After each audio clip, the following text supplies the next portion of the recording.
Hello बच्चों, let's see this question.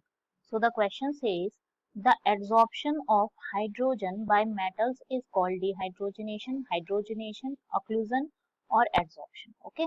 So first of all हम discuss करेंगे यहाँ पर की कॉन्सेप्ट और की कॉन्सेप्ट में हम देखेंगे कि दो बेसिकली आपके प्रोसेसेस होते हैं जो सरफेस से रिलेटेड हैं. एक होता है आपका एड्सॉर्प्शन और एक होता है आपका एब्जॉर्प्शन. बेसिकली इन दोनों में आप कह सकते हैं कंफ्यूजन हो जाता है अगर हम ध्यान से नहीं देखते तो एडजॉर्प्शन टोटल आप देखें ओवरऑल तो केवल डी और बी का डिफरेंस है यहाँ पर. तो होता क्या है, सपोज कोई आपका ये सब्सटेंस है तो इस सब्सटेंस की ये क्या है, सरफेस है और ये इसका आप कहेंगे बल्क है. ओके.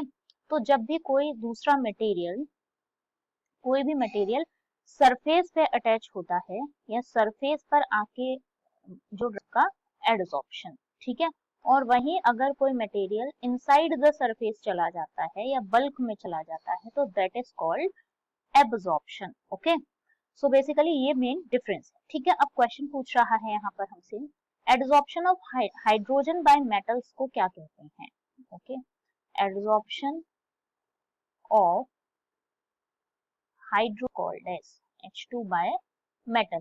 और मेटल्स में कौन कौन से मेटल, तो मेटल्स में आपके iron, gold, iron, PT, platinum, इसके अलावा पैलेडियम, ये सारे मेटल्स हैं जिनकी सरफेस पर आपका क्या होता है, H2 का एब्जॉर्प्शन होता है और इसको बोला जाता है, it is called as occlusion.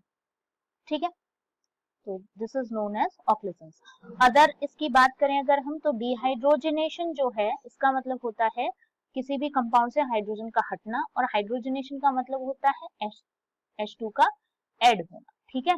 यहाँ पर H2 क्या हो जाएगा, एक तरीके से आप कह सकते हैं रिमूव होगा या सेपरेट होगा किसी भी कंपाउंड से. ओके.